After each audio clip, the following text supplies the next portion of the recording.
कोणाला देव दिसला का? पृथ्वीच्या जन्मापासून देव कोणाला दिसला नाही, देव पाहायची गोष्ट नाही. हे गाडगे बाबा सांगून गेले आणि तो दिसणार बी नाही. पण 32 कॅरेट सोन्यापेक्षा शुद्ध आपल्यावर प्रेम करणारे आपले आई वडील या समाजात आहेत आणि ते आपले खरे आई वडील आपले देव आहेत.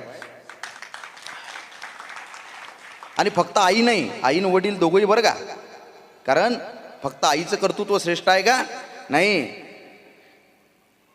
कुणाला डोळे झाकताच सुंदरा दिसते, कुणाला रंभा उर्वशी वसुंधरा दिसते.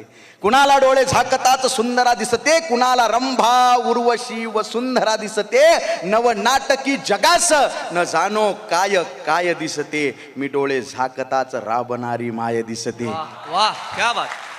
माया मायचं संसारिक ज्ञान बघत गेलो, त्यानं मनाचा अहंकार पुसत गेला. कधी कधी अहंकार व्हायचा. आपण भाषण करतो, व्याख्यान करतो, घरी गेलं की आमची आई म्हणायची, बाबू मुंगी होऊन साखर खाय, हत्ती होऊन लाकडं फोडू नको. त्यावेळेस संसाराच्या ज्ञानात माई आई मला PhD होल्डर वाटते. माया मायचं संसारिक ज्ञान बघत गेलो, त्यानं मनाचा अहंकार पुसत गेला आणि सतत चालणाऱ्या बापाच्या पायाच्या भेगाईत मला यशाचा मार्ग दिसत गेला.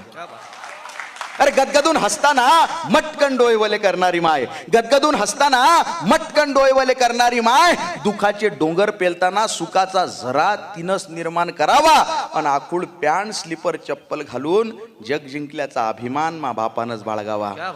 अरे दुःखातून सुखाचे क्षण पाखडायले, दुःखातून सुखाचे क्षण पाखडायले आणि गवसलेल्या क्षणातक्क जीवन जगायले मले मा माईनं शिकवलं. दुःखातून सुखाचे क्षण पाखडायले आणि गवसलेल्या क्षणातक्क जीवन जगायले मले मा माईनं शिकवलं. आणि 40 रुपयाचं फाटकं बनेन घालून करोडो रुपयाची इज्जत कशी कमवाव हे मले मा बापानं शिकवलं. 40 रुपयाचं फाटकं बनेन घालून करोडो रुपयाची इज्जत कशी कमवाव हे मले मा बापानं शिकवलं. 5-50 हजार कधी मोजले नाही. एका दमाच्या हातानं मा बापाच्या मले संकटातून सावरण्याची ताकद त्या हातात आहे.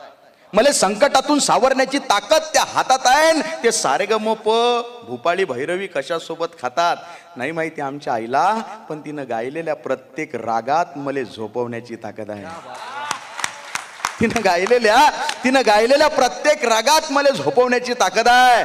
भगवद्गीतेचा आणि मामाईचा कधी संबंध आला नाही. भगवद्गीतेचा आणि मामाईचा कधी संबंध आला नाही. पण कर्मण्यवाधिकार असते हा श्लोक ती दररोज जगते. कर्म करा, फळाची आशा करू नका.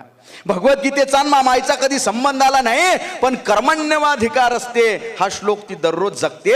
आणि कोण म्हणते माणूस नशिबाच्या मागे लागते?